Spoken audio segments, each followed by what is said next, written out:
Bonjour tout le monde, bienvenue à On en parle. Dans la vidéo d'aujourd'hui, je suis en compagnie de Renaud Tremblay à l'autre bout du fil. Bonjour Renaud. Bonjour Hugo, ça va bien? Oui, toi? Ouais. Donc Renaud, dans la vidéo d'aujourd'hui, on va parler du plan de relance de la Ligue nationale de hockey parce que mardi dernier, Gary Bettman a justement annoncé le plan de relance de la Ligue nationale de hockey. Les activités vont recommencer si les autorités les permettent.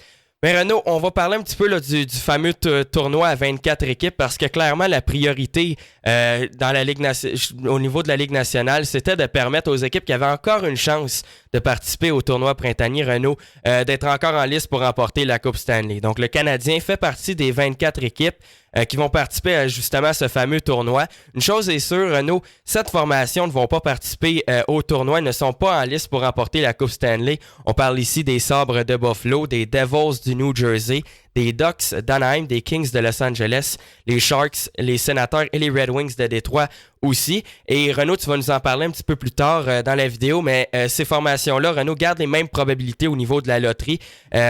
Chose est sûre, par contre, le tournoi, là, dans le fond, la reprise des activités va se dérouler dans deux villes hautes qui ne sont pas encore déterminées.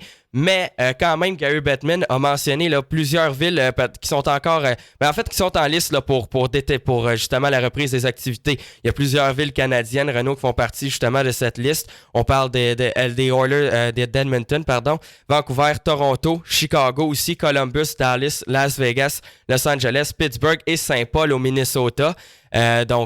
Évidemment, à ce niveau-là, ça reste encore à surveiller parce qu'il y a encore plusieurs points d'interrogation justement sur le plan de relance. Par exemple, les vélotes, où est-ce que la reprise des activités va se dérouler? Au niveau des quarts de finale et les demi-finales dans l'association, Renaud, est-ce que ça va être des 3 de 5 ou des 4 de 7? Bien évidemment, la Ligue va s'assurer là, que les joueurs se fassent entendre pour justement, au niveau du camp de remise en forme, si les joueurs ont besoin d'un petit peu plus de temps, peut-être qu'on va commencer au mois d'août, un petit peu moins de temps, peut-être que la reprise des activités pourrait se faire en fin juillet. Une chose est sûre, dans le fond, la Ligue nationale de hockey, Renaud, espère pouvoir commencer la deuxième phase en juin. Donc, on parle ici là, d'entraînement volontaire à un groupe maximum de 6 personnes. Au niveau de la phase 3, ça, c'est pas avant le 1er juillet, Renaud. Ça, c'est des camps d'entraînement avec les équipes. Évidemment, ça va être assez difficile de respecter la distanciation sociale à ce niveau-là. Et par la suite, la phase 4, le tournoi. Donc, probablement, Renaud, en début août ou peut-être en fin juillet, mais ça risque d'être en début août à ce niveau-là. Renaud, parle-nous un petit peu là, des équipes qui vont s'affronter justement dans le fameux tournoi 24 équipes et aussi les 4 formations là, qui vont s'affronter entre elles, Renaud, pour déterminer leur classement là, dans la Ligue. Donc exactement, Hugo, comme tu l'as dit, sur 24 équipes, les 4 meilleures équipes de chaque association, donc de l'Est et de l'Ouest. En l'occurrence, dans l'Est, les Bruins de Boston, les Flyers de Philadelphie, le Lightning de Tampa Bay et les Capitals de Washington. Donc, ces 4 meilleures équipes vont s'affronter entre elles, deux par deux, bien évidemment, pour savoir leur positionnement pour le deuxième tour du tournoi.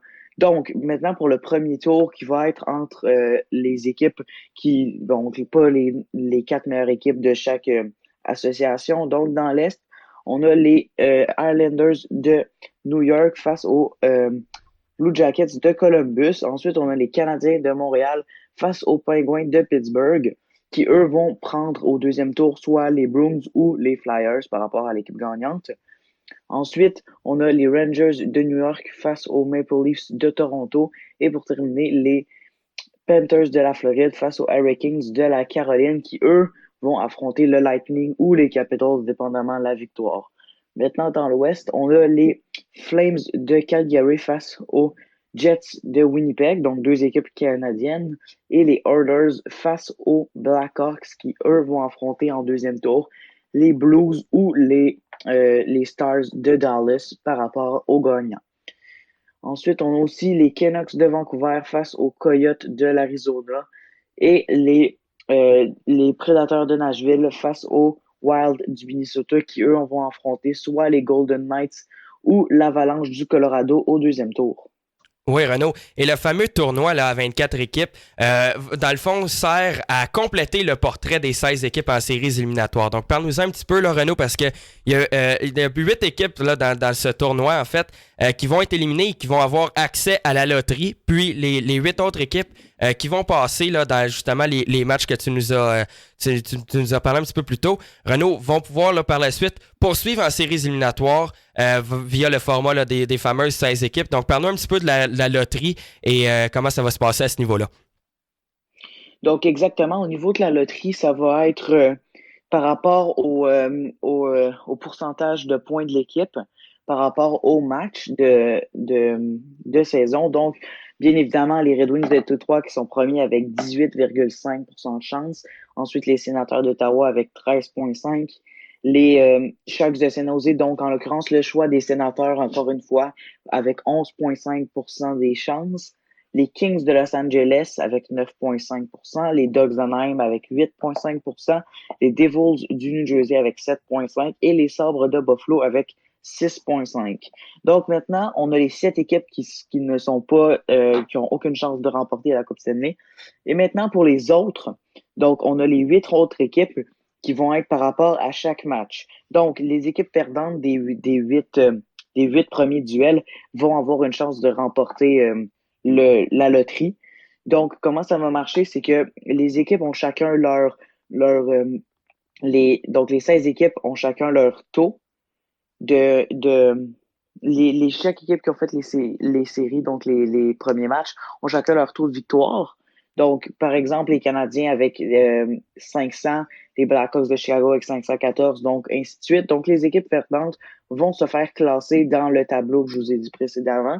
Et pour savoir le pourcentage de chance, ça va être par rapport à des points déjà fixes. Donc, 6% pour la moins bonne équipe qui vont être éliminés, 5%, 3,5, 3, 2,5, 2, 1,5 et 1% pour la dernière équipe. Renaud, ça va être intéressant de voir comment le Canadien va approcher justement ce tournoi à 24 équipes parce que, ben, tu l'as mentionné un petit peu plus tôt, Renaud, les équipes là, qui vont participer, qui vont continuer dans le fond les séries éliminatoires dans le fameux portrait à 16 équipes n'auront plus accès à la loterie, c'est-à-dire qu'elles n'auront plus la chance là, de remporter le premier choix et Alexis Lafrenière. Donc du côté du Canadien de Montréal, si on bat les Penguins de Pittsburgh, on s'entend Renaud, les chances sont très faibles, mais quand même, on est récompensé en justement perdant, en n'ayant plus aucune chance là, finalement de se sauver avec un bon choix au repêchage. Donc ça va être intéressant de voir comment le Canadien va approcher ça. Est-ce que là on priorise les séries éliminatoires, puis Renaud, on s'entend, les Canadiens de Montréal, ce n'est pas la formation qui a le plus de chances de se sauver avec la Coupe Stanley. Là, si on regarde toutes les autres bonnes formations, justement, là je pense à Boston par exemple, au Lightning de Tampa Bay, je pense que ce genre ces équipes-là, Renaud, ont beaucoup plus de chances là, finalement, de se sauver avec la Coupe Stanley en 2020. Mais tout de même, est-ce qu'on va prioriser les séries éliminatoires ou on va tenter de, justement, regarder l'avenir un petit peu puis se concentrer sur l'avenir en allant chercher un bon choix au repêchage?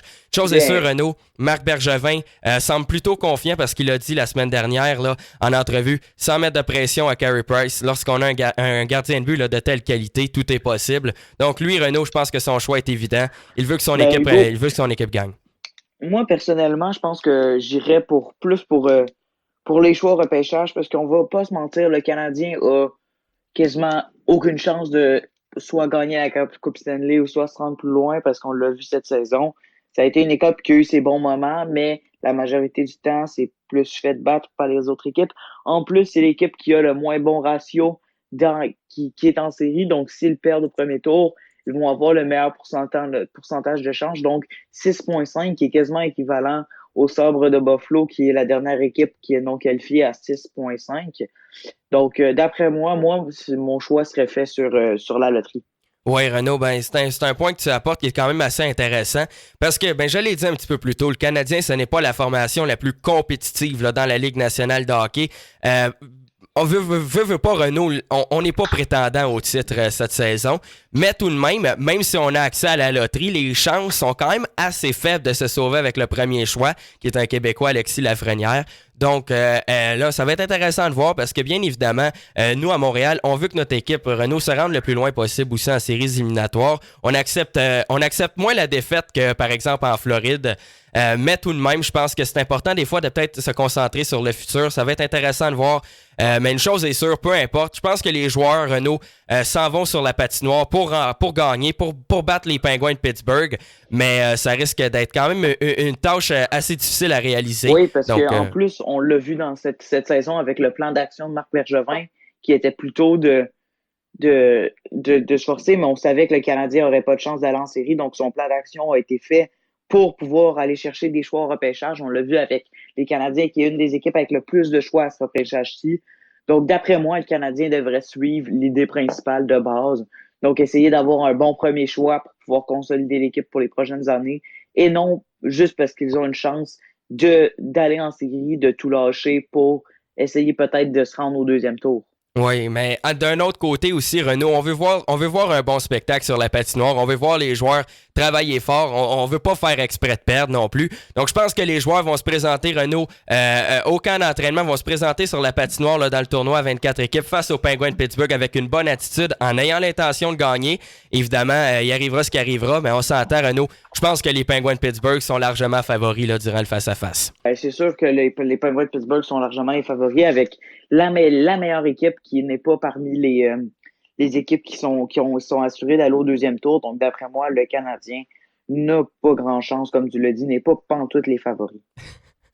Donc, c'est ce qui va conclure la vidéo. Je remercie Renaud qui a été avec nous encore une fois aujourd'hui. Merci beaucoup. Donc, j'espère que vous avez apprécié la vidéo, que vous en connaissez maintenant un petit peu plus sur le plan de relance dans la Ligue nationale de hockey. Si vous l'avez apprécié, gênez-vous pas pour liker la vidéo, vous abonner à la chaîne aussi, interagir avec nous dans les commentaires. Et puis, on va se revoir dans la prochaine vidéo. Donc, merci beaucoup et à la prochaine.